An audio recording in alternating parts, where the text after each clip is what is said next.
So there's different reasons that people come. Well, when they come, you want to feel welcome, and I'm sure all of you have been in churches where nobody said hi, nobody greeted you, and we know Skyway is not that way. So they've set this visitation up where we can interject into people's lives.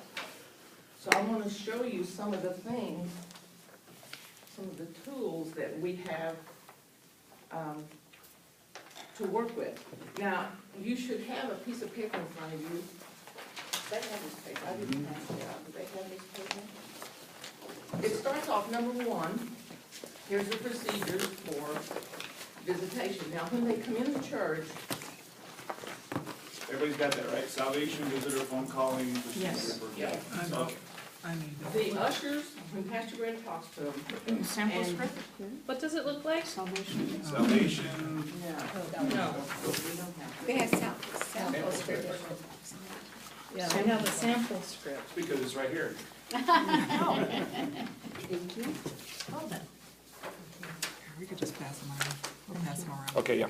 Take one. And when Pastor Greg calls on the ushers, when we find out who the new people are, when the visitors are, then the ushers give them this, and Pastor Greg is asking them to fill out this card and put it in. So this is what, and this little book tells a little bit about Skyway, what our ministries are, this kind of thing. So I would take the time to look at this to see what you're passing out. Then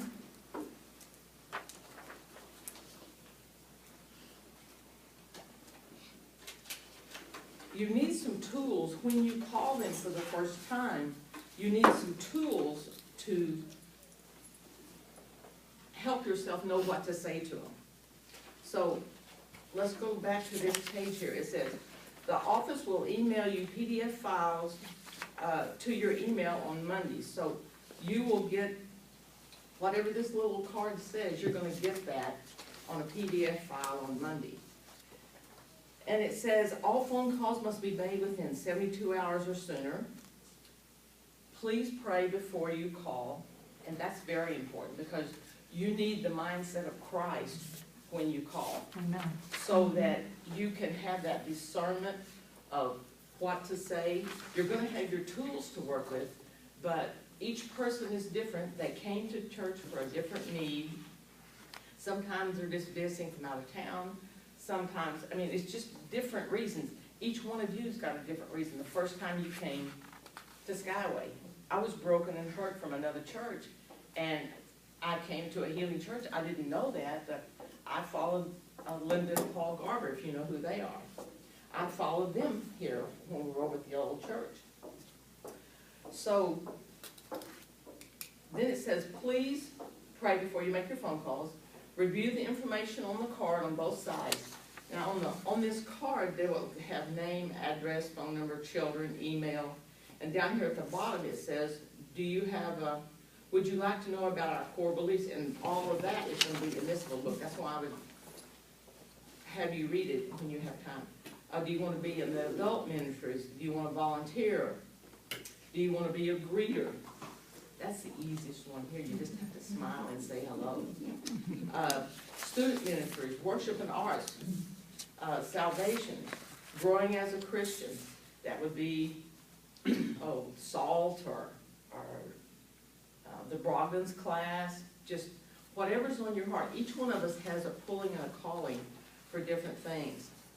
Now at the end, at the very bottom, it asks, when's the best time for you to call them? In the morning or in the evening? And I'll interject more about that later. Now when I call, I have my book, that's my Chaplain book. I have it open on the dining room table. And I have prayed and I have got myself ready for whatever's on the other end of the line. Some people are still hurting. Some people are excited that they had a good time here. They really like the worship. They really like Pastor Greg. Whatever the speaker was, most of them will share that. If some of them are searching out because they've got a broken heart and they were touched by by the music or Pastor Greg's sermon. So you need to be prepared, you need to be spiritually prepared before you call.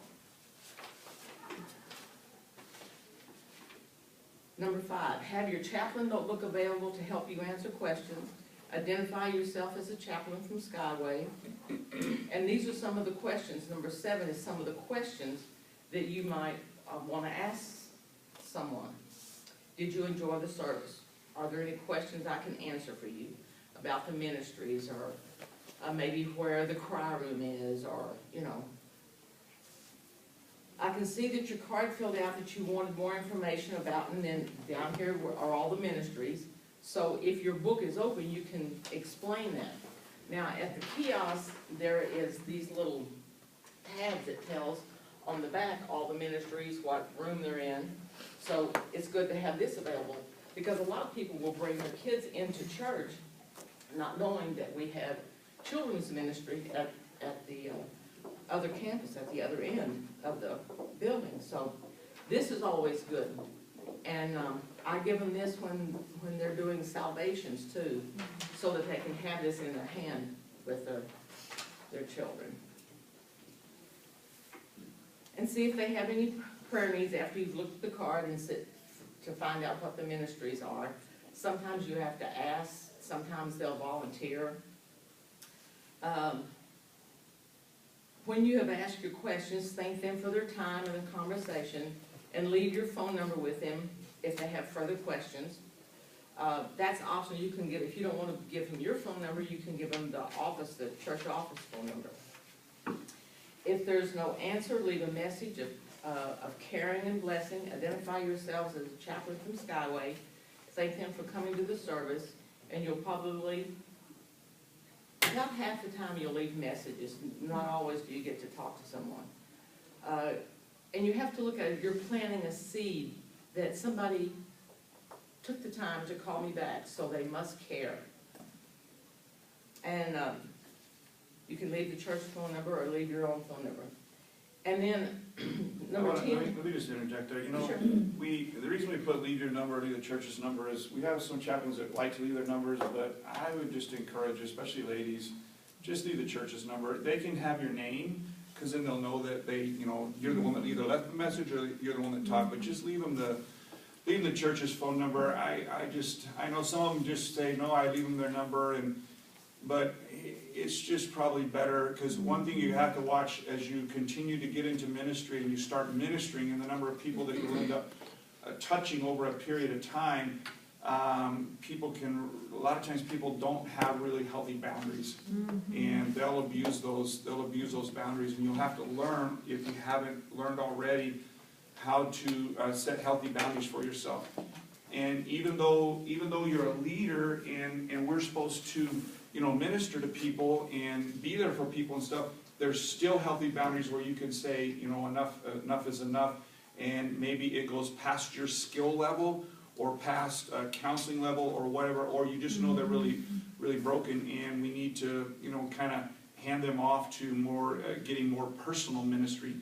Because a lot of times what people want, they just want a friend, and they just want somebody to talk to, but they'll talk to you 24/7 and call you at 3 in the morning, and I'm not saying everybody will do that, but I've experienced that more than once, so that's why I'm saying what I'm saying. So, and what happens is it's better to kind of set it up front, to set the boundaries, really healthy boundaries up front, because then as it goes along, and then it becomes a hurt feeling, then it becomes personal, and it has nothing to do about that at all. It's just that how can you teach people to have healthy boundaries? They have to get deep, usually deep ministry, type of thing. So anyway, probably, especially ladies, guys, same type of thing. It's probably good just let them know what your name is, refer them to the church, hey, I spoke to, blah, blah, blah, and then we can get that information back to you guys if you want to continue to pray for them, talk to them, whatever. But that's just a little bit safer, especially nowadays. We don't know who's visiting, we don't know what's going on in their life, and I want to make sure you guys are safe and protected, and want to stay in ministry for a long time. What do Okay. they do when someone wants you to text them, or they have an email address? Say that again? If they want you to text them instead of a phone call? You mean after they've already talked with No, them? no, no, before. Sometimes on the cards, they won't leave a phone number, they'll leave a text, they'll leave an email address, or they'll ask you to text them instead of calling them. Maybe we could even do that from church or something. I don't know, I haven't seen that, I didn't know that was a problem, so, have you ever texted anybody, or you have? Yes, I've Okay. gotten one. Okay, it says text? Yeah, you know, that's kinda the way things are getting more, they're really wanting text versus even an email, because they just look, it's right there on their phone, and they just answer right there on the phone. But the nice thing about the texting, when the person that I called, he called me back, so I was able to talk to him. Okay, And that was the end of that, so he didn't pester me. Maybe he said text because he was at work or He's at work. something, and then, Yes. okay. Well, you know, if you get that, we can, all I wanted to do is just, I want you guys to be safe, I wanna let you know it's okay for you to say no, I want you to let you know that it's okay for you to set healthy boundaries, and always keep that in mind. But, you know, if it says text, and you text and they call you back and then it's done, well, that's great too, but I'm gonna leave that to you guys. If you get something that says it's a text and you don't feel comfortable, then just let us know. And I You know, never used. I didn't know that was happening a lot, so you got it too? I got one text